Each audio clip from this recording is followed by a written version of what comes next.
Je vous ai parlé ces derniers temps de l'importance de connaître votre vraie source de vie. Votre source, c'est quoi votre source? D'être non seulement de la connaître, de la protéger, d'y puiser chaque jour. En fait, la raison d'être d'une église, c'est de faire envie de passer du temps dans la présence de Dieu aussi, d'être boosté, d'être ressourcé, d'être encouragé, d'être nourri, d'être parfois défié, d'être repris, d'être mis au contact avec des frères et sœurs. La parole de Dieu est là pour nous y encourager aussi, et on est invité vraiment à puiser à cette source chaque jour pour affronter les défis que la vie nous propose. Parce que c'est vrai qu'on est dans un monde pas toujours facile, c'est pas toujours facile de faire les bons choix, et de puiser à cette source intarissable, eh bien c'est tellement important. Et l'important, vous le savez bien, c'est d'aimer Jésus. On avait vu aussi dans Proverbe 14, 27 que c'est important aussi de craindre l'Éternel, non pas dans le sens d'avoir peur, mais de le respecter parce qu'il est Dieu, il est le Dieu créateur des cieux et de la terre. Il fait toutes choses à merveille, et il est aussi cette source de vie qui nous permet d'éviter les pièges de la mort, les pièges du diable. Aujourd'hui, on va vivre des baptêmes cet après-midi, ça a été dit. Donc à 17h, 3 personnes vont passer par les eaux du baptême, et j'aime les baptêmes. Toi aussi, merci. Il y a deux personnes, super. Le baptême, c'est ce moment où tu bascules publiquement, en fait, devant témoins aussi, devant les puissances aussi invisibles, dans le camp de Dieu. C'est là qu'on passe publiquement dans le camp de Dieu. Et si je vous dis ça, c'est parce que le baptême a été un moment extrêmement décisif également dans la vie de Jésus. Le baptême est quelque chose d'important. Ce n'est pas, comme j'aime à le dire, un bizutage pour faire partie d'un club, mais c'est vraiment pour marquer notre attachement avec Jésus. Dans Luc 3, versets 21 à 23, il est écrit « Tandis que tout le peuple se faisait baptiser, Jésus fut aussi baptisé, et pendant qu'il priait, le ciel s'ouvrit. Et l'Esprit Saint descendit sur lui sous une forme corporelle, comme une colombe, et il vint une voix du ciel, « Tu es mon Fils bien-aimé, objet de mon affection. » Jésus avait environ 30 ans lorsqu'il commença son ministère. On voit là Jésus-Christ, Fils de Dieu, Dieu lui-même, qui plus tard va dire qu'il ne nous laisserait pas orphelins, mais qui va envoyer le Saint-Esprit. On voit Jésus qui est Dieu, qui se fait baptiser, qui accepte également de nous ouvrir la voie au travers du baptême, mais on voit quelque chose d'absolument incroyable. Je ne sais pas si vous avez déjà pris note de ce détail. Jésus est baptisé, et pendant qu'il priait, le ciel s'ouvre. Le baptême est quelque chose qui nous ouvre le ciel, non seulement pour voir quelque chose, quelques étoiles en plus, mais le baptême est ce qui nous ouvre le ciel et ce qui nous ouvre à une nouvelle dynamique, une nouvelle onction, cette présence du Saint-Esprit dans nos vies, sur nos vies. Jésus, on ne peut pas dire qu'il n'était pas rempli du Saint-Esprit, vu qu'il est Dieu, il est celui qui va envoyer le Saint-Esprit, mais le Saint-Esprit vient carrément sur lui à ce moment-là aussi. Le ciel s'ouvre, l'Esprit Saint descend sur lui sous une forme corporelle comme une colombe. Et il vint une voix du ciel, « Tu es mon Fils bien-aimé. » Jésus était déterminé. À l'âge de 30 ans, il est venu vers Jean-Baptiste et il a fait environ 120 km de marche de Galilée jusqu'au Jourdain pour se faire baptiser. Je ne sais pas si vous remarquez ce qui se passe pendant et après ce baptême. C'est juste fou, je me dis, mais comment ça se fait que le Saint-Esprit vient sur Jésus? Est-ce qu'il n'avait pas le Saint-Esprit? Est-ce qu'il y a quelque chose que Dieu veut nous montrer au travers de cela? Et ce matin, j'aimerais vous poser une question à laquelle on va essayer de répondre pendant cette prédication, ou plutôt à la fin. Est-ce que vous vous êtes déjà posé la question de à quel moment Jésus commence son ministère public? À quel moment Jésus commence son ministère public? Je vous donnerai la réponse à la fin et on va voir un petit peu quelques pistes dans la parole de Dieu. On voit que l'Esprit descend et c'est la bénédiction qui va suivre cet acte d'obéissance. Dans Actes 2, 37 et 38, vous connaissez peut-être ce texte, c'est le discours de Pierre et des autres apôtres, des 11 autres apôtres. Judas avait été remplacé par un autre. Et là, on voit, juste après la Pentecôte, les gens ont reçu cette onction du Saint-Esprit. Juste après ce moment-là, eh bien, Pierre et les autres apôtres ont fait un discours face à tout ce peuple qui était perplexe. Et à la fin de ce discours, les gens qui ont été touchés par l'action du Saint-Esprit, il est dit au verset 37, « Après avoir entendu cela, ils eurent le cœur vivement touché, et ils dirent à Pierre et aux autres apôtres, « Frères, que ferons-nous » Pierre leur dit, « Repentez-vous et que chacun de vous soit baptisé au nom de Jésus-Christ pour le pardon de vos péchés, et vous recevrez le don du Saint-Esprit. Car la promesse est pour vous, pour vos enfants, et pour tous ceux qui sont au loin en aussi grand nombre que le Seigneur, notre Dieu, les appellera. » La promesse du Saint-Esprit est pour chacun. Les gens ont eu le cœur vivement touché. Pierre et les apôtres leur disent « Repentez-vous, que chacun de vous soit baptisé et vous recevrez. » Je vous propose de visionner une petite vidéo, aussi pour voir l'action du Saint-Esprit, l'action de l'amour de Dieu. Et ça introduit les points suivants de mon message. Ma mère m'a raconté la chose suivante. Alors que j'étais un bébé prématuré, mon grand-père est venu me visiter, il s'est penché sur moi et puis sa réaction a été « Qu'est-ce qu'il est moche ce bébé, il ne va pas vivre, il va mourir ». Cette parole a, je le crois en tout cas, créé beaucoup de peur en moi, avec d'autres événements qui se sont rajoutés, notamment un père qui était un homme dépressif, qui ne parlait pas, et je trouvais là toujours des bras qui étaient fermés. Je me souviens également de ce temps où je me retrouvais au collège, au lycée. Ma peur était de faire mal aux autres et c'est pour ça que je n'osais pas frapper. Beaucoup de jeunes profitaient de ce que je ne me défendais pas pour montrer aux autres qu'ils étaient plus forts que moi. J'ai grandi donc avec toutes ces craintes, tous ces événements qui ont créé des peurs. J'avais peur de la mort, peur des autres, peur de m'exprimer. J'ai essayé beaucoup de plaire aux gens et de changer pour que les gens m'apprécient tel que je suis. Et alors que j'étais en cours d'allemand, j'étais pas très bon en allemand. J'avais décidé d'apprendre mon texte par cœur et d'avoir une bonne note. J'étais fier de ce que j'avais produit alors qu'est venu le rendu des copies en allemand. Et la prof d'allemand m'a regardé et m'a dit « Je sais que vous êtes incapable de produire un tel résultat. Pour moi, vous avez copié sur votre voisin, je vous ai barré le 18 et je vous ai mis un 0. » Autant d'événements qui m'ont fait penser, en tout cas de moi-même, que j'étais incapable, jusqu'au jour où je suis rentré dans l'église et où on m'a dit que Jésus m'aimait comme j'étais. Je me suis rendu compte que je n'avais pas besoin d'être quelqu'un d'autre pour être apprécié. Et j'ai donc ouvert mon cœur à Jésus. Une paix est venue en moi. Je savais que j'étais aimé. Je savais au travers de Jésus que je pouvais également me précipiter dans les bras de celui qui était devenu mon papa, des bras qui toujours étaient ouverts pour moi. Dieu, peu de temps après, m'a appelé dans les quartiers difficiles.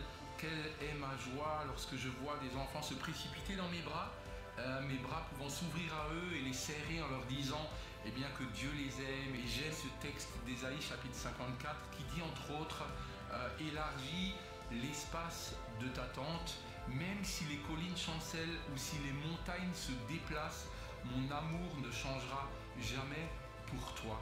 Dieu a été fidèle pour moi. Amen, Dieu est grand. Et ce que vous avez entendu dans cette vidéo, eh bien, je crois que c'est un des buts du ministère de Jésus. Et c'est mon premier point dans Matthieu 9, 1 à 8. On voit le but du ministère de Jésus, ou un des buts qui est expliqué dans ce texte. Jésus monta dans une barque. Il y avait déjà eu quelques miracles. Jésus avait déjà commencé depuis quelque temps son ministère. Des gens avaient été guéris.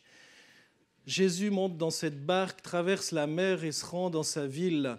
On lui amena un paralytique couché sur un lit. Jésus, voyant leur foi, dit au paralytique « Prends courage, mon enfant, tes péchés sont pardonnés. » Sur quoi quelques scribes se dirent « Cet homme blasphème ». Les scribes, c'était des religieux, des hommes, les gens se disent en eux-mêmes « Cet homme blasphème ». Verset 4, « Et Jésus, qui connaissait leurs pensées, dit « Pourquoi avez-vous de mauvaises pensées dans vos cœurs? C'est curieux quand même de voir quelqu'un qui est dans le besoin, quelqu'un qui est malade, et Jésus s'approche et va dire « tes péchés sont pardonnés ».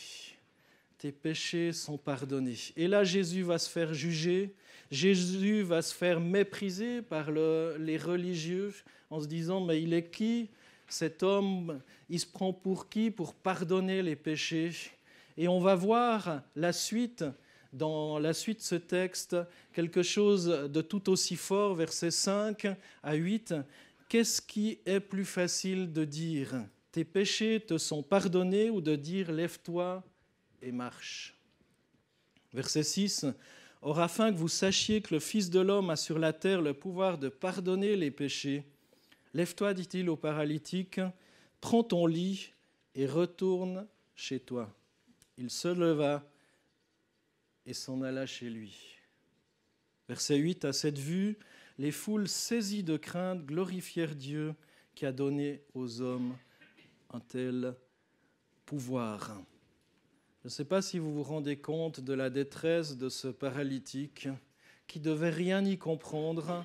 Peut-être, j'imagine, avec l'aura, l'onction de Jésus, lorsque Jésus lui dit « tes péchés sont pardonnés », certainement que ça résonnait dans son cœur, il y a quelque chose qui devait vibrer. Mais Jésus a fait encore quelque chose de tout aussi fort. Non seulement il pardonne les péchés, mais il est capable aujourd'hui encore de guérir, de délivrer. Et je le crois sincèrement parce que Jésus est le même hier, aujourd'hui et pour l'éternité. Donc on voit dans ce texte Jésus qui est de retour de Capernaum. Jésus voit déposer à ses pieds un paralytique couché sur un lit. Il lui adresse des paroles d'encouragement. Il prononce le pardon des péchés, mais Jésus va aller plus loin. Jésus va se faire mépriser. On l'accuse de blasphème, mais Jésus, tout de suite, il connaît ce qui se passe dans leur cœur et il les censure. Et il leur dit, non seulement le Fils de l'homme a l'autorité pour pardonner les péchés, mais il peut encore délivrer, il peut encore guérir. Et ce qui va se produire, c'est que le peuple est amené à glorifier Dieu. Amen. Est-ce que ce matin, on est encore capable de s'émerveiller et de glorifier Dieu? Est-ce que c'est quand la dernière fois que vous vous êtes émerveillé face à la grandeur de Dieu, face à sa bonté, face à son action dans votre vie?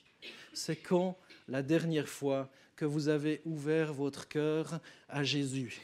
Je vous ai dit, on essayera de répondre à quel moment Jésus commence son ministère, mais on voit déjà un des buts du ministère de Jésus, eh bien, c'est de guérir, c'est de pardonner les péchés.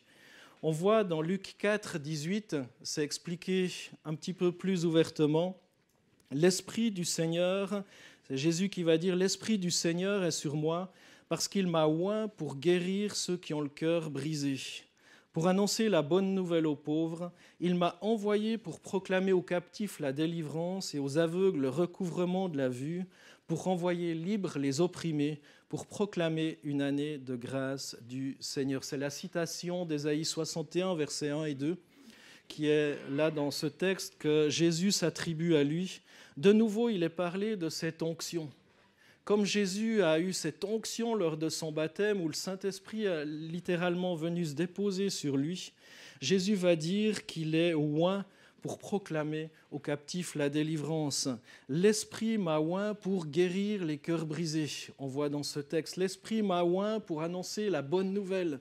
L'Esprit m'a oint pour proclamer la délivrance. L'Esprit m'a oint pour guérir les malades, les aveugles. L'Esprit m'a oint pour libérer, pour renvoyer libres ceux qui sont opprimés. L'Esprit m'a oint pour proclamer une année de grâce de la part du Seigneur. Et je crois que nous sommes dans cette année de grâce qui se poursuit encore aujourd'hui. Cette année de grâce, c'est cette image de ce règne bienheureux du Christ jusqu'à son retour. Je crois qu'on est dans cette année de grâce. Et aujourd'hui, si vous entendez sa voix, eh bien, n'endurcissez pas votre cœur, mais répondez oui à ce Seigneur, parce que nous sommes dans ce temps de la bénédiction et de la grâce où Jésus veut s'approcher de nous et te dire aussi, te renvoyer libre, te dire déjà tes péchés sont pardonnés. Et Jésus est capable d'en faire bien plus encore. Non seulement il peut pardonner les péchés, mais peut-être tu as un besoin même financier, peut-être tu as un besoin au niveau de ta santé, peut-être tu as un besoin. Jésus peut faire bien au-delà, comme pour ce paralytique. Non seulement il s'occupe de ton âme, mais il veut s'occuper aussi de ton corps. Est-ce qu'on le croit? Oui, c'est un oui mitigé. Est-ce que Jésus est le même hier, aujourd'hui et pour toujours? Amen. Donc à quel moment Jésus commence son ministère public? On a vu déjà le but du ministère de Jésus. Deuxième chose, on voit ce revêtement de puissance. On a lu au début le baptême de Jésus, comment le Saint-Esprit est venu sur lui. Mais après son baptême, on voit ces choses. Juste après son baptême, Jésus rempli du Saint-Esprit. Je ne sais pas si ça ne vous choque pas. Jésus rempli du Saint-Esprit, sous-entendu qu'il ne l'était pas avant? Est-ce qu'il est Dieu? Est-ce qu'il était qu'à moitié Dieu? Il était 100% homme et 100% Dieu, c'est certain. Jésus, après son baptême, rempli du Saint-Esprit, revint du Jourdain et fut conduit par l'Esprit dans le désert, où il fut tenté par le diable pendant 40 jours. Il ne mangea rien durant ces jours-là, et quand ils furent achevés, il eut faim. Si vous voulez faire un régime, laissez-vous conduire par le Saint-Esprit dans le désert, 40 jours. Non, il ne l'a pas fait dans ce but-là, rassurez-vous. Et il avait l'habitude de marcher et encore marcher. Dans Luc 4, on voit, juste après, Jésus va être tenté par le diable, où le diable va lui proposer de changer des pierres en pain. Et Jésus va lui répondre par la parole, « L'homme ne vivra pas de pain seulement, mais de toute parole qui sort de la bouche de Dieu. » Le diable, c'est curieux, est capable d'emmener Jésus quelque part. Là aussi, il y a des questions qu'on se pose. Le diable l'emmena plus haut sur une haute montagne et lui montra en un instant tous les royaumes de la terre, puis il lui dit « Je te donnerai tout ça. Si tu plies le genou devant moi, je paraphrase. Je te donnerai tout ça. » Est-ce que parfois on a soif de la puissance du Saint-Esprit pour être vu, pour être quelqu'un, pour exister en quelque sorte? Et Jésus lui répond, « Retire-toi Satan, en effet il est écrit, c'est le Seigneur ton Dieu que tu adoreras et c'est lui seul que tu serviras. » Deuxième tentation. Troisième tentation, le diable le conduit à Jérusalem. Curieux, il est dans le désert et le diable l'amène à Jérusalem.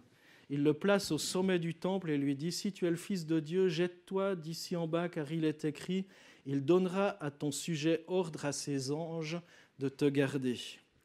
Ils te porteront sur tes mains, de peur que ton pied ne heurte une pierre. » Jésus lui répondit, il est dit « Tu ne provoqueras pas le Seigneur, ton Dieu. » Là encore, ne pas se mettre en danger bêtement, ne pas faire des choses totalement inutiles pour être vu. Et finalement, le diable s'est taillé en fait. Il l'a laissé tranquille. Ça fait penser au verset qu'on a un petit peu parcouru l'an passé dans Jacques 4. « Soumettez-vous donc à Dieu, et résistez au diable, et il fuira loin de vous. » Donc Jésus est venu pour guérir les cœurs brisés. Jésus est venu dans un but bien précis. Jésus avait besoin de ce revêtement de puissance, et on le voit. Il est rempli du Saint-Esprit. Et après avoir été tenté par le diable, c'est dit encore, c'est précisé au verset 14, Jésus, revêtu de la puissance de l'Esprit, retourna en Galilée et sa renommée se répandit dans tout le pays d'alentour. Après ce temps passé dans le désert, Jésus est ressorti revêtu de la puissance de l'Esprit, conscient du ministère qu'il devait accomplir. Et c'est dans le désert que Jésus se prépare à être revêtu de la puissance d'en haut. Et il rentre rempli du Saint-Esprit, et il en ressort toujours rempli, mais encore revêtu de la puissance du Saint-Esprit. Est-ce que vous êtes rempli ce matin? Est-ce que vous êtes revêtu du Saint-Esprit? Un peu, beaucoup, passionnément, à la folie, pas du tout?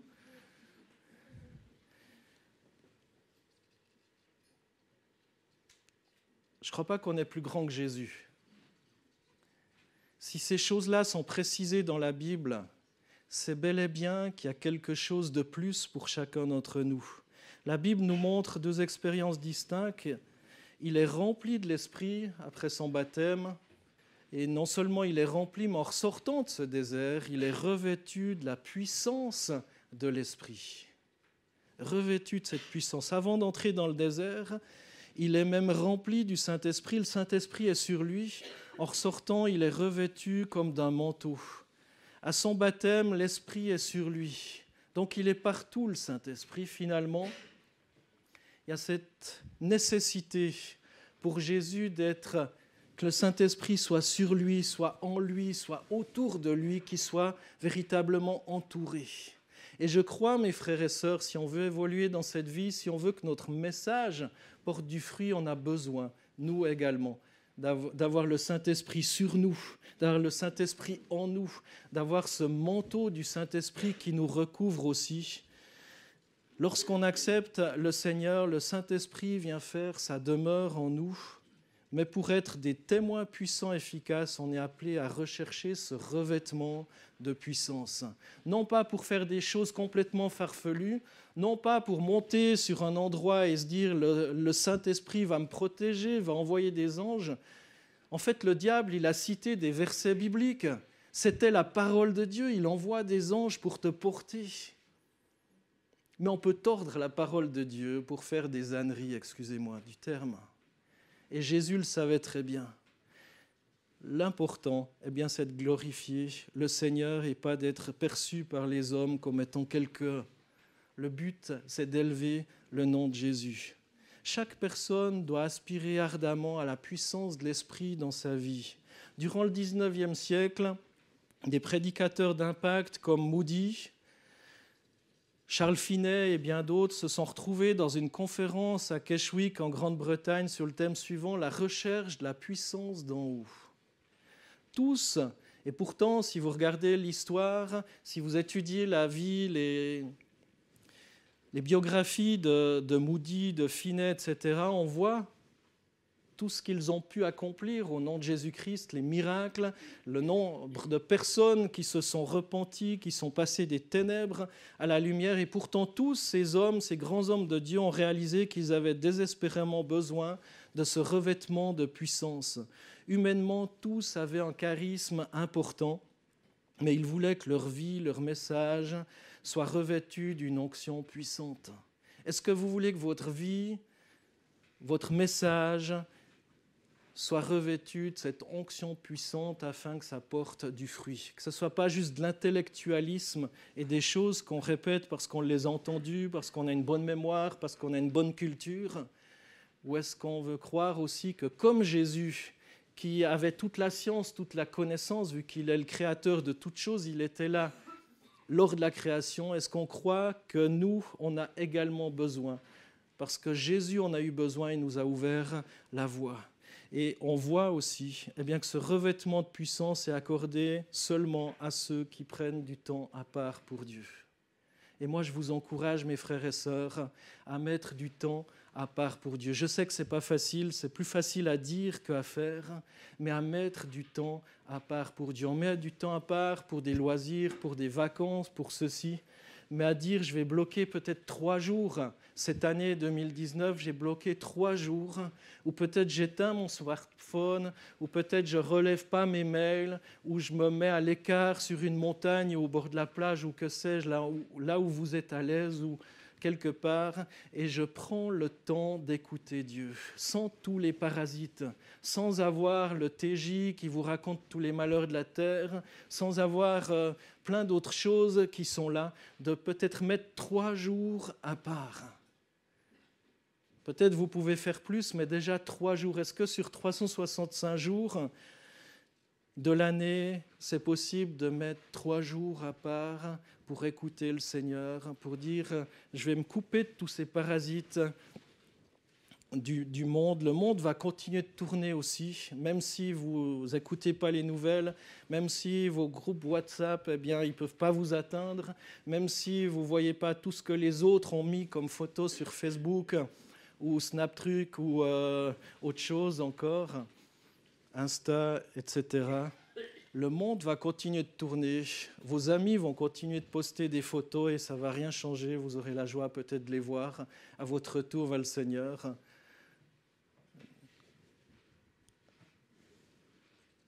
Jésus avait cette puissance de l'Esprit, ce revêtement de puissance. Il avait cette puissance de l'Esprit et il nous promet aussi cette puissance de l'Esprit dans Actes 1:8. Acte 1 à 8, il est dit « Théophile, j'ai parlé dans mon premier livre, c'est l'évangile de Luc. » Donc Luc a écrit le livre de Luc et les Actes des Apôtres. « Théophile, j'ai parlé dans mon premier livre de tout ce que Jésus a commencé de faire et d'enseigner dès le commencement, jusqu'au jour où il fut enlevé au ciel après avoir donné ses ordres par le Saint-Esprit aux apôtres qu'il avait choisis. Après qu'il eut souffert, il leur apparut vivant et leur en donna plusieurs preuves, se montrant à eux pendant 40 jours et parlant des choses qui concernent le royaume de Dieu. » Verset 4, « Comme il se trouvait avec eux, il leur recommanda de ne pas s'éloigner de Jérusalem, mais d'attendre ce que le Père avait promis, ce que je vous ai annoncé, leur dit-il. » Verset 5, « Car Jean a baptisé d'eau, mais vous, dans peu de jours, vous serez baptisés du Saint-Esprit. » Alors les apôtres réunis lui demandèrent « Seigneur, est-ce en ce temps que tu rétabliras le royaume d'Israël ?» Il leur répondit « Ce n'est pas à vous de connaître les temps ou les moments que le Père a fixés de sa propre autorité. Mais vous recevrez une puissance, le Saint-Esprit survenant sur vous, et vous serez mes témoins à Jérusalem, dans toute la Judée, dans la Samarie et jusqu'aux extrémités de la terre. » Cette puissance de Dieu, cette puissance du Saint-Esprit, elle est donnée dans un but. Non pas de faire des choses farfelues, non pas de mettre notre vie en danger, mais elle est donnée dans le but d'être des témoins. Vous recevrez une puissance, le Saint-Esprit survenant sur vous, et vous serez mes témoins à Jérusalem. Vous recevrez une puissance, le Saint-Esprit survenant sur vous, et vous serez mes témoins à Martigny.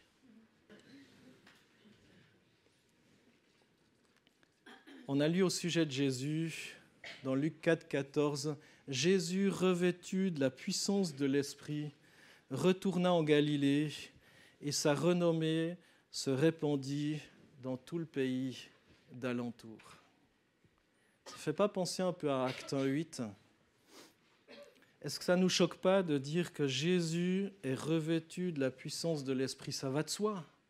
Il est Dieu. Et pourtant, c'est marqué. Est-ce qu'il n'y a pas un signe à retenir pour notre vie ?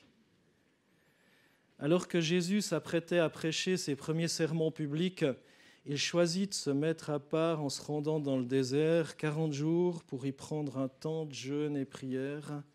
Jésus se prépare à être revêtu de l'Esprit. Et je crois qu'on a besoin de ces temps mis à part pour recevoir ce revêtement de l'Esprit. C'est bien de venir au culte, c'est bien de venir aux études bibliques, c'est bien de venir au groupe de maison, ce sont des bonnes habitudes. Mais ça ne remplace pas aussi ces moments où vous entrez dans votre chambre, vous fermez la porte. Ça veut dire vous éteignez tous les parasites. Et là, vous êtes dans le lieu secret avec votre Papa céleste. Je crois qu'on a besoin de ces temps mis à part si on veut voir, si on veut porter du fruit pour la gloire de Dieu. Et dans le cas de Jésus, il était pas sans le Saint-Esprit avant son baptême, vu qu'il est Dieu. Et le Père, le Fils et le Saint-Esprit sont un. Mais la venue du Saint-Esprit sur lui l'a publiquement investi dans la phase active de son ministère. Vous pouvez chercher dans la Bible et me le montrer, peut-être je ne l'ai pas vu. Avant cet épisode-là, avant d'être revêtu de cette puissance d'en haut, avant son baptême, Jésus n'a accompli aucun miracle. Zéro, nada. Zéro miracle. Et Paul va exhorter les chrétiens de Corinthe à ne pas rester dans une attitude d'immobilité. Ils doivent être zélés pour les dons spirituels les plus utiles et rechercher avec ardeur les choses de l'esprit. Rechercher avec ardeur les choses de l'esprit. Ça veut dire quoi ? Quand vous voulez vraiment quelque chose. Je ne sais pas si vous avez des enfants, ou vous en avez eu, ou vous avez peut-être été enfant. Moi, je me souviens,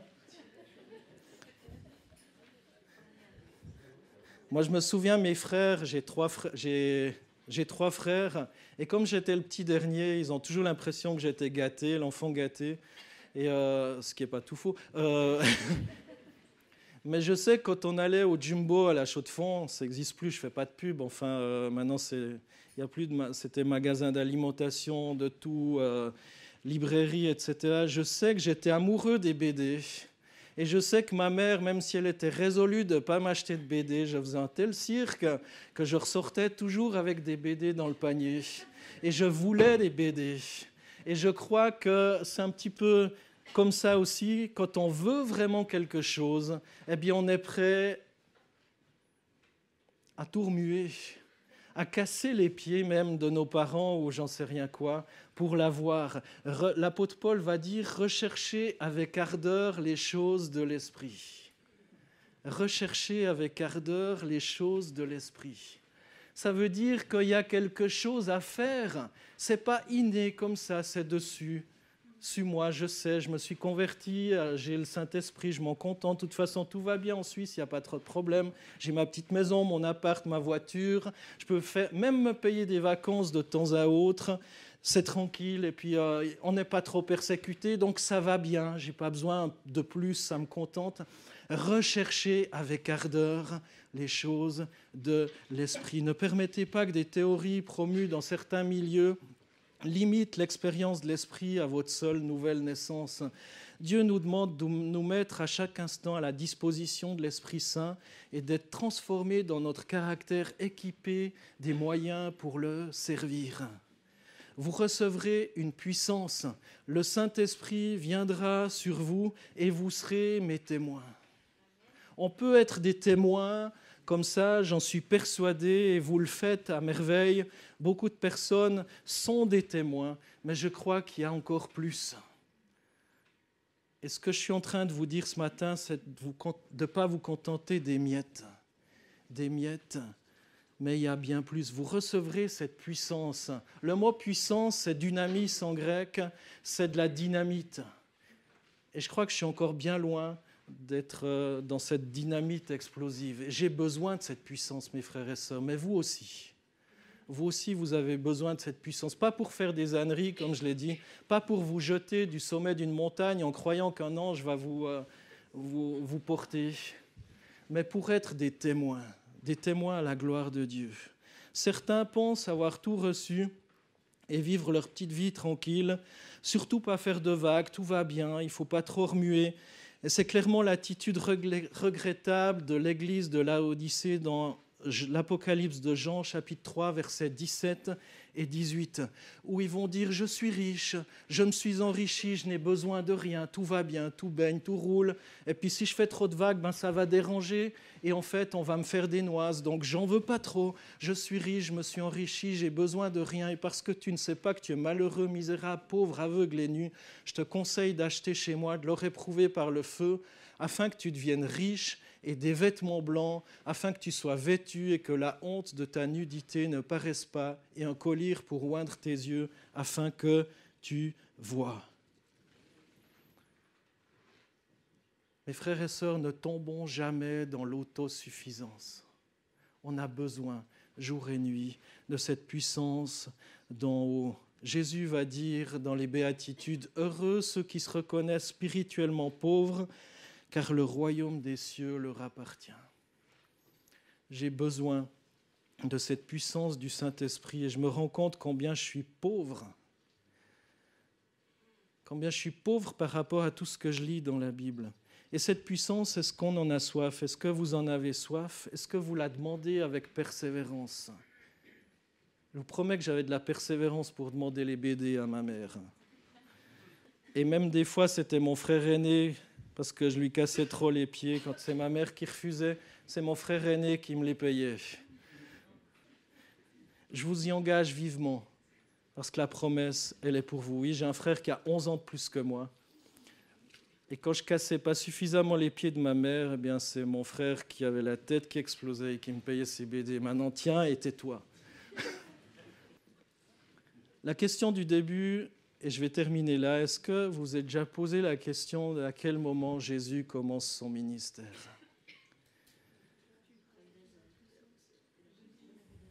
Après le désert, ouais. Après avoir été tenté par le diable.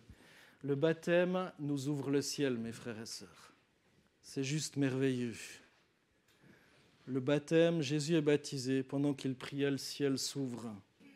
Et c'est juste mémorable, incroyable.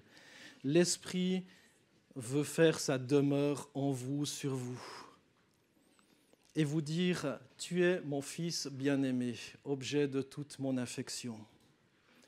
Jésus avait environ 30 ans lorsqu'il commença son ministère, à ce moment-là, revêtu de la puissance du Saint-Esprit. On a vu la progression, repentance, baptême d'eau, don du Saint-Esprit. La promesse, comme on l'a lu dans Actes 2, 39, la promesse est pour vous, pour vos enfants et pour tous ceux qui sont au loin, en aussi grand nombre que le Seigneur, notre Dieu, les appellera.